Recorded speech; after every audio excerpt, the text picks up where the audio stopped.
How can a teacher work to promote stretching as an essential part of an exercise program or a training program? I think they can emphasize on the importance of preparation, and that is stretching. I mean, in any kind of activity that you're going to do, you have to prepare yourself, and that's an important emphasis to point out. You know, and it's like anything else, and we always seen that. As soon as the media gets involved, everything changes, because people believe the media. Yeah, they believe the media.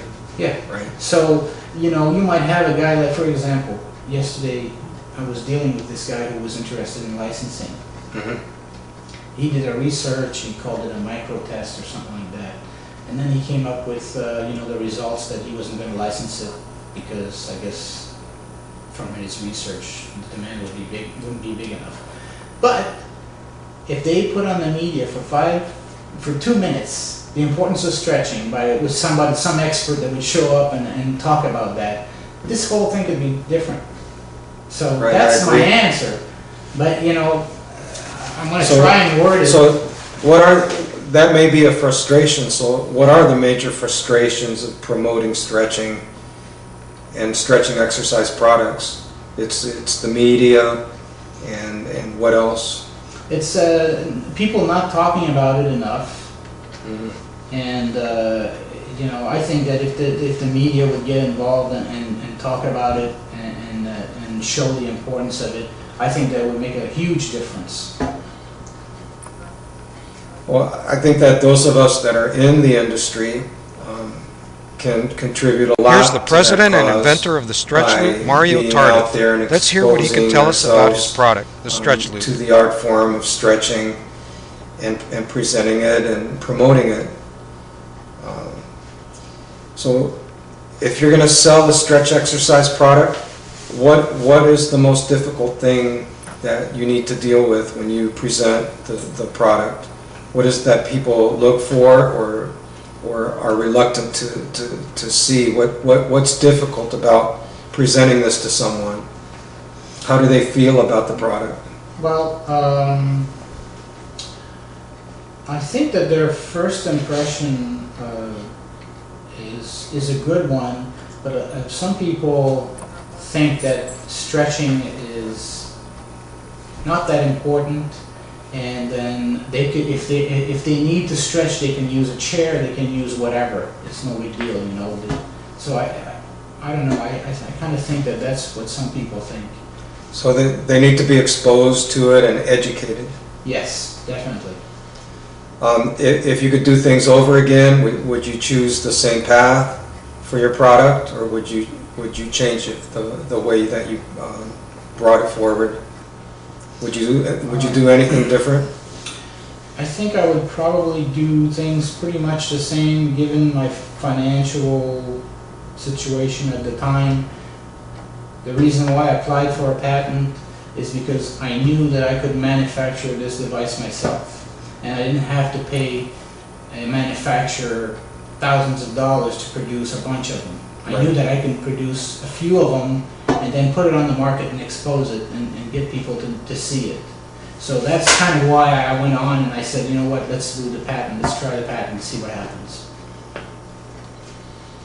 So I guess I would do the same, it's pretty much the same route, but there's one thing though, I'd probably get you know, a little more education on this whole process, because what I thought then and what I think now is different, you know.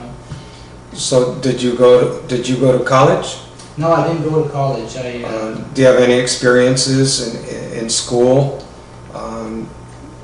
Does your interest relate to anything that you did in school?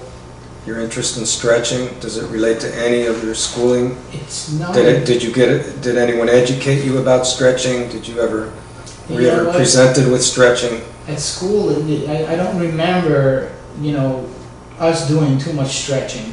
I really started to see the importance of stretching in karate, because that's a sport where they really emphasize stretching. It's very important for them. So that's where I saw, you know, this is. I had a few gym classes where they did teach us to stretch, but it was limited. but I remember enjoying that part of the gym class. The stretching was challenging, and everyone could do it at their own level. Yeah. And it didn't make you feel like you were competing against anyone. You were just stretching against yourself to see how good you could do it for yourself. So I liked it when they taught us stretching in school. How well did your schooling experience prepare you for promoting stretching? Did you learn anything about marketing the product or business? Was there anything in school that helped you learn that you could do something like this? Not that I can remember. I mean, So it's a self-taught thing. Yeah. Out in the field. Yeah. Depending on your starting point in fitness, whether you're out of shape or you're already an athlete or you've never exercised before, how important is it for you to have a fitness level before you start the stretch loop? Do you even need to have a fitness level, or can you just start from scratch? If you're using the stretcher as it is now, hanging from the ceiling or from the door casing bracket, I think you need to be in reasonable good physical condition. Mm-hmm. I wouldn't advise anybody with injuries or people who have a hard time balancing, or I wouldn't advise them to start with that. I mean, so basically you need a certain amount of ability to balance and a certain amount of strength to use the stretch loop? To use it in a standing position, yes. Okay. So does that mean that you can use it in other ways? Yes, well, yes, and there are other ways that we are going to come out with where you will be able to do it from a sitting position or even laying down on the floor. That way you don't have to worry about losing your balance. Exactly, and then at that point then we can have different people, use it, even elderly people, people with even with handicaps or even injuries.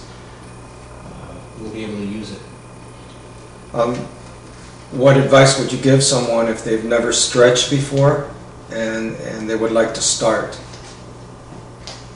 I would tell them just, of course, to take it easy and start very slowly. Right. And maybe have somebody with them who can direct them and help them with the process. Right. A teacher, a trainer. Exactly.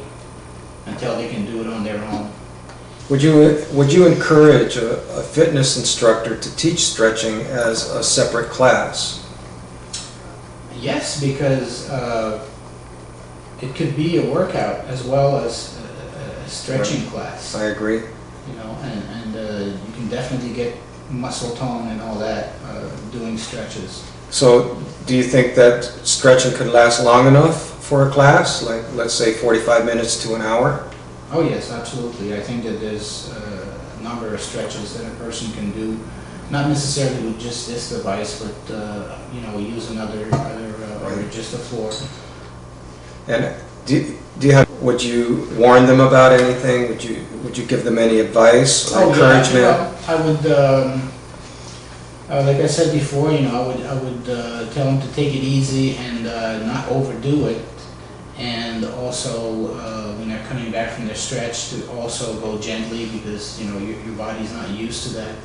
So that would